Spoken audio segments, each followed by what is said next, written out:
आपको याद है यूनाइटेड स्टेट्स काफी दिनों से एक बहुत बड़े मिलिट्री पैकेज का सोच रहा था इजराइल और यूक्रेन के लिए, और हमने इस वीडियो में डिस्कस भी किया था कि $100 बिलियन के करीब वो पैकेज होगा, और वो फाइनली अब यूएस की सेनेट ने अप्रूव कर दिए $95 बिलियन का एक मिलिट्री पैकेज। अगर हम ट्रंप की जुबान में कहें, a beautiful military package Israel और यूक्रेन के लिए। आज हम इसकी सारी तफसीलात देखेंगे। हम देखेंगे कि किस किस ने इसके हक में वोट दिए, किस किस ने मुखालफत की है, और ये क्या होने जा रहा है, यूएस किस तरफ ये निकल पड़ा है कि इतना बड़ा मिलिट्री पैकेज, वो भी दूसरे कंट्रीज के लिए, एक मिडिल ईस्ट में और एक यूरोप में और एक और जगह भी, चाइना को काउंटर करने के लिए भी इसमें कुछ रकम रखी गई है। तो सारी डिटेल्स हम देखेंगे, बड़ा मजा आएगा। यूएस सेनेट ने अभी इसकी अप्रूवल दी है और इसके बाद ये हाउस ऑफ रिप्रेजेंटेटिव्स में जाएगा अप्रूवल के लिए, जहां पर ज्यादातर कौन बैठे हैं, रिपब्लिकन्स बैठे हैं हाउस ऑफ रिप्रेजेंटेटिव्स में।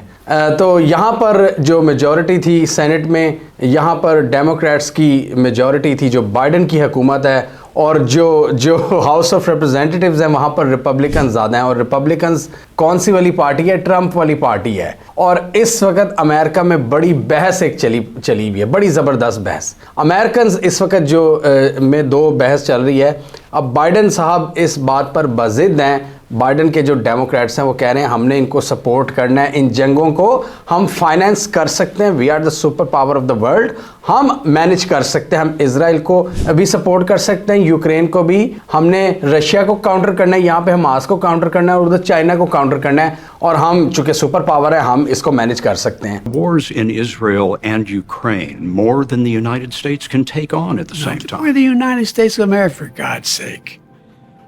The most powerful nation in the history, not in the world, in the history of the world. The history of the world.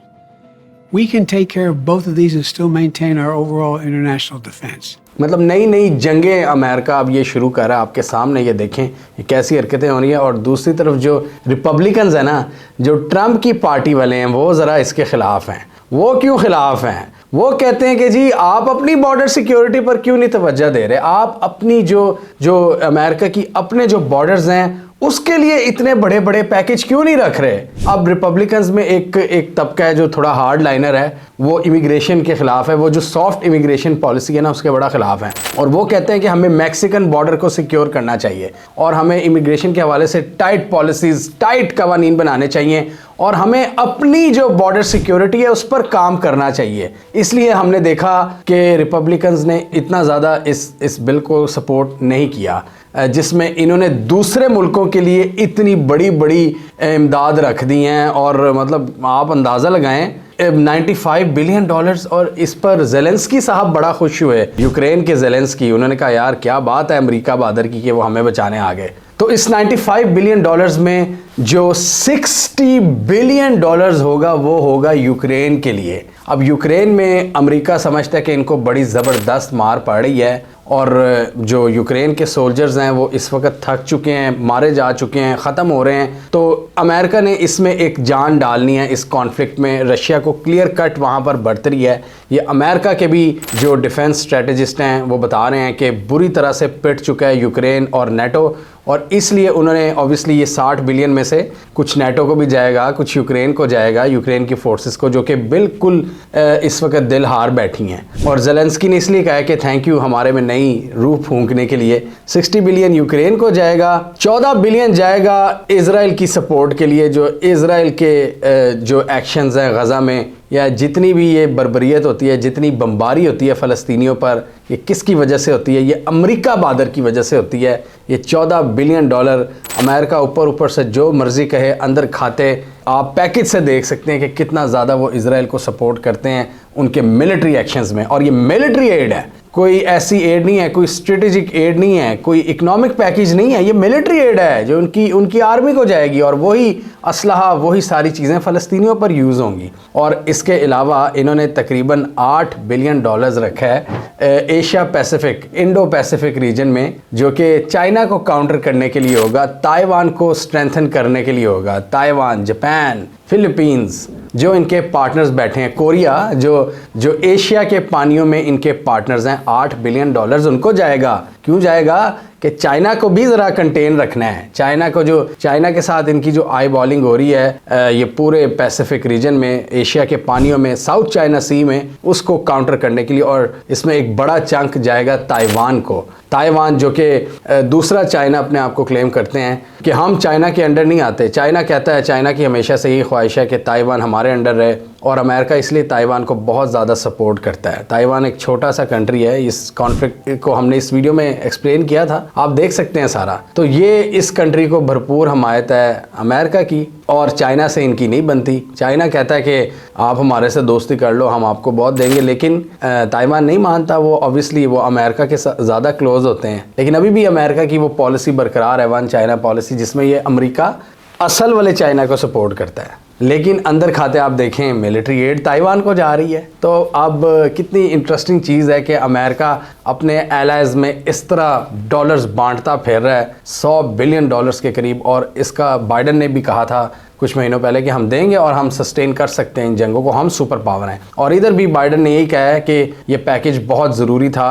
America ने अपना एक असर व रसूख कायम रखना है पूरी दुनिया में, और उसके लिए ज़रूरी है कि हम अपने पार्टनर्स को इन कॉन्फ्लिक्ट्स में सपोर्ट करें। अभी ये लेजिस्लेशन हाउस ऑफ रिप्रेजेंटेटिव्स में जानी है, अभी ये पूरी तरह से अप्रूव नहीं हुआ। अभी कांग्रेस के एक हाउस से ये अप्रूव हुआ है, और अभी दूसरे हाउस में जाना है। तो वहाँ पर ज़्यादा रिपब्लिकन्स बैठे हैं, और रिपब्लिकन्स तो बड़ा इसके ख़िलाफ़ बोल रहे हैं। कुछ रिपब्लिकन्स ने सपोर्ट किया है, लेकिन कुछ कह रहे हैं कि ये हम इसको अप्रूव नहीं होने देंगे, हमें अपने बॉर्डर्स पर ज़्यादा फोकस करना चाहिए। जबकि और भी कुछ सियासतदान थे अमेरिका के, जो पॉलिटिशियंस थे, उन्होंने कहा कि यार ये क्यों हम इतना बड़ा पैकेज दे रहे हैं जिससे हम जंगों को सपोर्ट कर रहे हैं, जिससे इजराइल डायरेक्ट मज़ीद अपनी बर्बरियत जारी रखेगा, तो हम डायरेक्टली उस जुल्म को सपोर्ट कर रहे हैं। कुछ आवाज़ें थीं ऐसी, लेकिन जो डेमोक्रेट्स की बात करें वो कह रहे हैं कि जी हम अपने एलाइज के साथ खड़े हैं, जो बाइडन वाली पार्टी है। हम इजराइल, यूक्रेन और ताइवान के साथ खड़े हैं। यूक्रेन के अंदर अब मामला ये बने हुए हैं कि वहाँ पर असलहा तेज़ी से ख़त्म हो रहा है, और यूक्रेन के सोल्जर्स इस वक्त हिम्मत हार रहे हैं। नेटो इनकी सपोर्ट कर रहा है,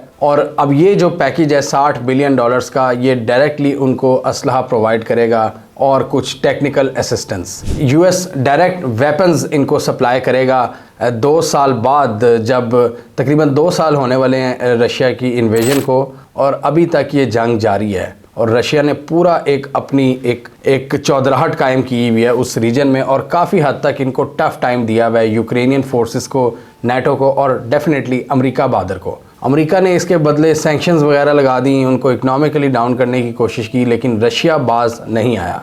$10 बिलियन इन्होंने ह्यूमैनिटेरियन असिस्टेंस के लिए भी रखे हैं, यानी इमदादी कार्रवाइयाँ जो होंगी इजराइल में, फ़लस्तीन में और यूक्रेन के अंदर जो बहाली की एफर्ट्स होंगी, उसके लिए भी $10 बिलियन रख दिया है। अब यहाँ पर जो एक बहस चल रही है, जो बहुत से अमेरिकन पॉलिटिशियंस कह रहे हैं, स्पेशली रिपब्लिकन्स, कि हमें अपनी बॉर्डर सिक्योरिटी पर ये रकम खर्च करनी चाहिए, तो उसके जवाब में जो ज़्यादा डेमोक्रेट्स हैं वो ये आर्ग्यूमेंट दे रहे हैं कि बहुत ज़रूरी है कि रशिया को भी रिपल्स किया जाए, उसको काउंटर किया जाए, क्योंकि स्ट्रेटेजिकली पूरी दुनिया में अमेरिकन हेजीमनी को बरकरार रखने के लिए रशिया को डाउन करना बहुत ज़रूरी है। इसलिए ये पैकेज अमेरिका की बका के लिए ज़रूरी है, एक यूनिपोलर वर्ल्ड के लिए ज़रूरी है, जहाँ पर अमेरिका सुपर पावर रहे। सुपर पावर का स्टेटस बरकरार रखने के लिए इतना बड़ा पैसा स्पेंड किया जा रहा है, और अमेरिका का जो टैक्स पेयर मनी है वो इस तरह जंगों में धकेला जा रहा है, और इसमें बहुत ज़्यादा जो रेजिस्टेंस है वो आवाम की तरफ से भी आ रही है।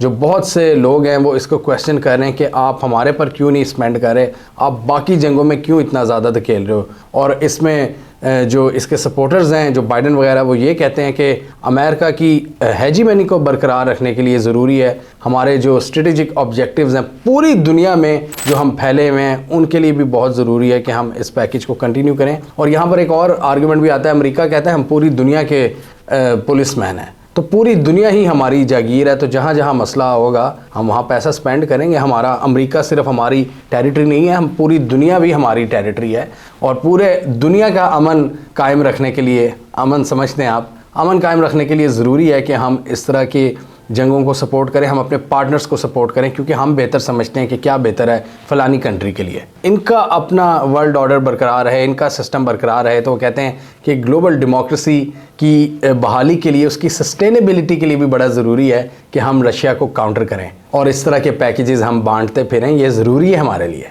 और इसलिए बाइडेन ने क्लियरली कह दिया कि इन जंगों का ताल्लुक हमारी नेशनल सिक्योरिटी से है और अगर पुतिन कामयाब हो जाता है तो ये हमारी नेशनल सिक्योरिटी के लिए ख़तरा होगा। जबकि जो दूसरा अपोजिंग ग्रुप है जिसमें बहुत से रिपब्लिकन्स हैं, लिंडसे ग्राहम है, ट्रंप वगैरह है, वो ये कहते हैं कि जी हमें अपनी बॉर्डर सिक्योरिटी पर काम करना चाहिए, हमें इमिग्रेशन पॉलिसीज़ पर काम करना चाहिए, हमें मैक्सिको के बॉर्डर पर काम करना चाहिए, जहाँ से जिस रास्ते को यूज़ करते हुए बहुत से इलीगल इमिग्रेंट्स अमेरिका में दाखिल होते हैं और जो बाकी दहशतगर्दी के और नेशनल सिक्योरिटी के थ्रेट्स हैं अमेरिका के आसपास, हमें उन पर ज़्यादा पैसा स्पेंड करना चाहिए। और ये जो इमिग्रेशन वाला मसला है, ये अब जो अमेरिका में सदारती इंतखाबात आने जा रहे हैं नवंबर में, उसमें भी एक बहुत हॉट टॉपिक होगा और ट्रंप इसको बहुत ज़्यादा इस मसले को अपनी तकारीर में यूज़ कर रहे हैं और वो कह रहे हैं कि मैं एक इमिग्रेशन पॉलिसी बनाऊंगा जो काफ़ी सख्त होगी और उसमें इमिग्रेंट्स के लिए इतना आसान नहीं होगा अमेरिका में एंटर होना। तो इसमें बहुत से अमेरिकन्स इस नैरेटिव को सपोर्ट भी कर रहे हैं, ट्रंप की इस बात से एग्री कर रहे हैं। वो कह रहे हैं कि इस तरह खुले लॉज नहीं होने चाहिए इमिग्रेशन के, और वो बाइडेन पर इल्ज़ाम लगाते हैं। इसमें इलॉन मस्क भी शामिल हैं, इंटरेस्टिंगली वो भी बड़ा तनकीद कर रहे हैं बाइडेन एडमिनिस्ट्रेशन पर कि आपने क्यों मैक्सिको के बॉर्डर को खुला छोड़ा हुआ है और इस हवाले से काम होना चाहिए। और इसलिए ये बहस हो रही है कि हमें ज़्यादा पैसा अमेरिकन्स को अपने मुल्क की बॉर्डर सिक्योरिटी पर लगाना चाहिए या दूसरी जंगों में इतना ज़्यादा डॉलर्स खर्च करने चाहिए। हमें कमेंट सेक्शन में बताइए आपके ख्याल में ये लेजिस्लेशन जिसमें ये तकरीबन $100 बिलियन का पैकेज देने जा रहे हैं इजराइल, यूक्रेन और ताइवान को, क्या ये Republican controlled house of representative से मंजूर हो पाएगा या नहीं। इतना बड़ा पैकेज ये जो दूसरे मुल्कों को देने जा रहे हैं, क्या अमेरिका के अंदर से इसकी मुखालफत नहीं आएगी। कमेंट कीजिए। इसके अलावा हमारा यूट्यूब चैनल सब्सक्राइब कर लें और साथ ही वो बेल आइकॉन भी दबा लें ताकि वो स्टोरीज़ दुनिया भर से और पाकिस्तान से जिनकी मेन स्ट्रीम मीडिया पर प्रॉपर कवरेज नहीं होती, हमारे प्लेटफॉर्म के थ्रू आप तक टाइम पर पहुंच जाएं।